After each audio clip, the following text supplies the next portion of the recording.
Hello and welcome to another episode of Supreme Clientele, the show on the Monk Maddox channel where I, your host, Monk, aka the Monkmatician, give you 3 plays that I love for UFC Vegas 54 happening this Saturday, May 14th at the Apex Center, headlined by Jan Blachowicz and Alexander Rakic. So, guys, real quick before we get started, like the video, please subscribe to the channel and hit that bell so you never miss any upcoming UFC videos, especially DraftKings related, which is what this channel focuses on.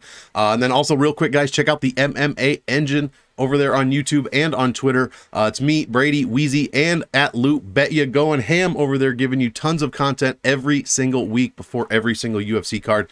Check out the MMA Engine. Now, let's get right into the must plays, guys, for UFC Vegas 54. We'll start with play number 1. Nick Maximoff. No surprise here. He is the most expensive fighter on the card, but at only 9,300 this week is the most expensive salary. So easier to get to than a 95 or a 96. Now, Nick Maximoff, obviously a huge grappling upside here. 2.5 points per minute in takedowns and 1.09 points in control time. Shoots 15.5 takedowns per 15 minutes, and he lands 7.5 of those per minute. Sorry, per 15 minutes is what that should say, not per minute. That would be insanity. 0.5 DraftKings points per minute in reversals, which might not sound like a big deal, but that is one of the bigger numbers I have ever seen. And when you're facing another wrestler, as in Andre Petroski, this is going to be a grappling heavy fight. Reversals are going to come in huge, and you get 5 points a piece for them. So give me that huge grappling upside for Maximoff. He also has fantastic DraftKings stats, averages 5.33 points per minute and 109.99 per win. I mean, these are incredible numbers, especially on this card. He allows only 1.59 raw DraftKings points per minute back at him for a huge differential there, and an average value of 14x, 14.1x. Insane numbers there. And he has great optimal lineup stats as well. He's made the optimal in his first 2 UFC fights. Should score well even in a decision win.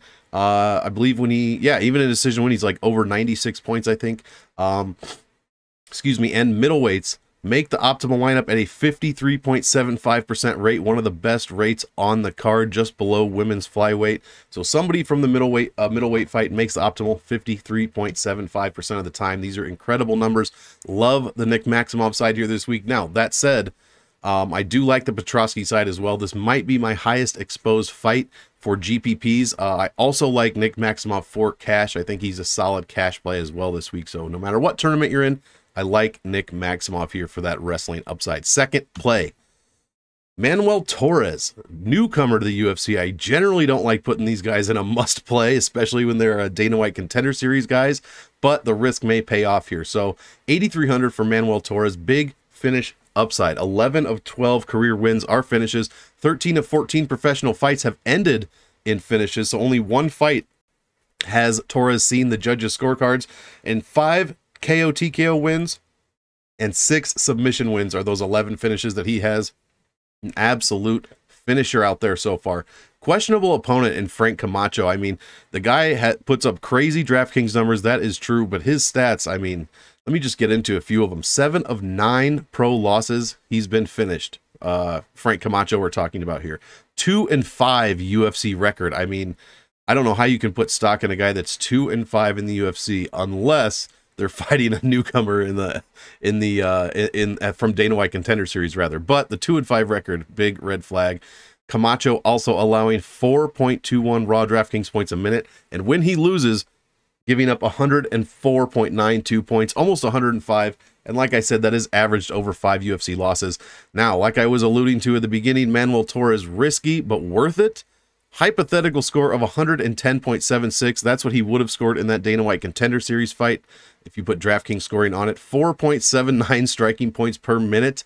And yeah, very easy to get to salary at 8,300. Guys, like I said, I don't generally like putting newcomers on this list, but the list is, you know, it's slim pickings this week. So give me Manuel Torres for GPPs. I'm probably not playing him in cash because I don't trust it enough, but I think it's a perfect GPP this week. If he has the potential to beat Frank Camacho, you know, basically anytime after the 2-minute mark, 3-minute mark, I think.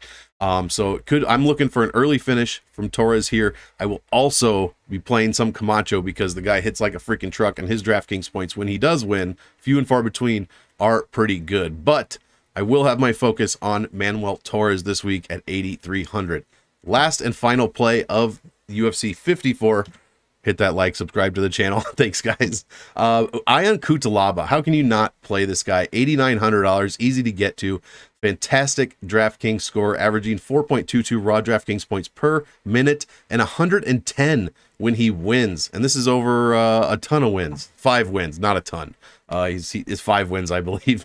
118.90 points when he wins by knockout, and 96 when he wins by decision. Guys, these are incredible numbers, especially that decision number there. And 4 of his 5 wins, he has scored over 100 points. That is 80%, fantastic percentage. Top 10 categorically. Now, what do I mean by that?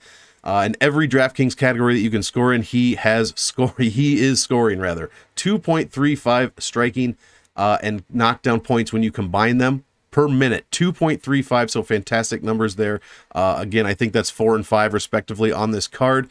1.86 takedown and control time points per minute combined. A fantastic ground game score there, and those points really rack up.